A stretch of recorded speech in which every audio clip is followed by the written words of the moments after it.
From the St. Louis Public Radio Newsroom, this is The Gateway. It's Thursday, June 26th. I'm Jonathan Ahl. Native Americans in the U.S. lost much of their land by the 20th century, with even portions of their reservations sold. But in the Midwest, more tribes are reclaiming their ancestral lands. To see that happen in my lifetime is something that I thought I would never experience. How the land back movement has gained momentum in recent years. That story's coming up on The Gateway. Missouri Attorney General Andrew Bailey has started a legal process that could oust St. Louis Sheriff Alfred Montgomery. As St. Louis Public Radio's Chad Davis reports, Bailey alleges the sheriff has misused his office. Bailey listed 6 allegations, including unlawful detainment, nepotism, and failing to transport detainees from the city jail for medical care. It also alleges he used a sheriff's deputy to drive his kids from school and failed to manage his office's finances. Montgomery said Tuesday that he wouldn't resign. Bailey says his office is seeking more information as the investigation continues and created a tip line for whistleblowers. He says these are serious charges. I submit to you that each of these counts standing alone warrants removal from office. A lawyer for Montgomery disputed those charges and says Montgomery will fight these in court. I'm Chad Davis, St. Louis Public Radio. Advocates are calling for more summer protections for utility customers after a woman died in a hot apartment. St. Anne police found 55-year-old Shauna Thomas dead Monday. Police said her power had been disconnected earlier in June. Consumer Council of Missouri's Sandra Padgett wants a summer-long pause on electric shutoffs. With the number of disconnections that have occurred and the high temperatures that we're experiencing, I'm not surprised at all that someone died. What surprises and shocks me is that there wasn't more planning to prevent this. A spokesperson said Ameren cannot share customer account details. There's help available on Ameren's website for customers who can't afford their bills. Residents seeking financial assistance after last month's tornado can still get help. St. Louis Public Radio's Hiba Ahmed explains what's available and what people can keep an eye out for in the coming weeks. As city and state officials are still figuring out the best way to get disaster relief funds to residents, St. Louisans are encouraged to get their applications in to the Federal Emergency Management Agency, or FEMA. The deadline to apply is August 11th. The American Red Cross also has financial assistance for people whose homes were badly damaged or completely destroyed during the storm. That deadline is July 3rd. Sharon Watson is the communications director for the American Red Cross in Missouri and Arkansas. It doesn't matter if you've already applied to someone else and received that assistance. Ours is a standalone assistance that's available to people. Residents can visit redcross.org/gethelp or call 1-800-RED-CROSS to apply. I'm Hiba Ahmed, St. Louis Public Radio. 2 additional disaster recovery centers with FEMA staff are opening in St. Louis to help people affected by the May tornado. Sumner High School will host a location that opens today, and the Urban League Entrepreneurship and Women's Business Center on Natural Bridge Road will open a center on Monday. These are in addition to the already open location at Union Tabernacle MB Church. At all locations, FEMA and the U.S. Small Business Administration will help impacted residents with their disaster assistance applications, answer questions, and upload required documents. An incoming senior at the Whitfield School in Creve Coeur won first place in his category at the National Eye Institute's Eye on the Future Teen Video Contest. St. Louis Public Radio's Olivia Mizell reports. Jack Lynch gained a passion for video editing when he was 12 years old. His love for fishing started long before that at his grandpa's house in Cape Girardeau. When he had a chance to combine these passions in his final project for his physics class, he jumped at the opportunity to submit a video about bass and bluegill vision to the NEI.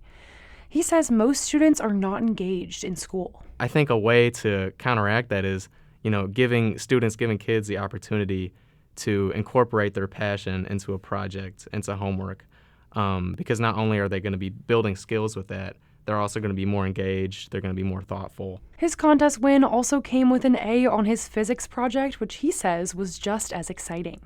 I'm Olivia Mizell, St. Louis Public Radio.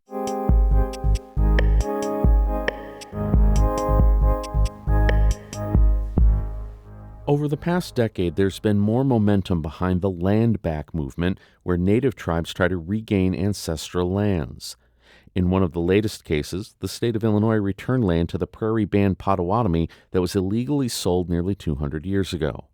Harvest Public Media contributor Peter Medlin reports on a growing land back movement in the Midwest and the different ways tribes actually get their land returned. Raphael Wawusik drives through Chief Shabana Forest Preserve in northern Illinois. He's a member of the Prairie Band Potawatomi's Tribal Council and a direct descendant of the chief, whose name the Prairie Band pronounces Shabni. If this is accurate, that this was the site where his cabin was, then within a few hundred yards, I've got some family members that are buried out in these woods here. The Prairie Band were removed from Illinois in the 19th century, and their reservation's now in Kansas. But in 2024, the federal government put land the tribe purchased in trust, making the Prairie Band Illinois' first federally recognized tribal nation. And this year, they got even more land back when Illinois passed a law transferring ownership of the neighboring Shabana Lake State Park to the tribe. My family have been coming up here for almost the 2 centuries since we've been forced out. And to see that happen in my lifetime is something that I thought I would never experience. Recently, other Midwest tribes have successfully gotten land back through various means. Just last year, Minnesota returned a state park to the Dakota tribe, and Congress passed a law returning land to the Winnebago in Iowa. Kevin Washburn served as Assistant Secretary of Indian Affairs in the Obama administration and is a citizen of the Chickasaw Nation. And he says that while the movement has gotten more public attention lately, it is not new. Tribes have been wanting their land back probably since before the ink was dried on the original treaties where they ceded that land. And tribes lost even more land after the Dawes Act in 1887, which broke commonly owned reservations into individual parcels. In the allotment era, about 65% of reservation land fell out of native hands. And today, tribes own around 60 million acres across the U.S., which is about the size of the state of Oregon. And while some have had land returned by states and the federal government, Washburn says that is not the norm. The most common way that tribes get land back is they go out and buy the land. Many tribes have made buying land back a priority. Nicole Rummel is with the Oneida Nation's Land Management Department. They're a tribe just outside of Green Bay, Wisconsin. In 82, that's when the tribe approved every carton of cigarettes being sold. 30 cents of that went to land acquisition. So that's really what started money going back into being able to buy land. They now operate a casino as well, and they've been able to purchase back nearly half of the reservation land they lost. But tribes can face other challenges even when they can purchase land. In 2023, when the federal government put 500 acres of land the Oneida Nation owned into trust, a Wisconsin village sued in part because of lost tax revenue. The case is in federal court.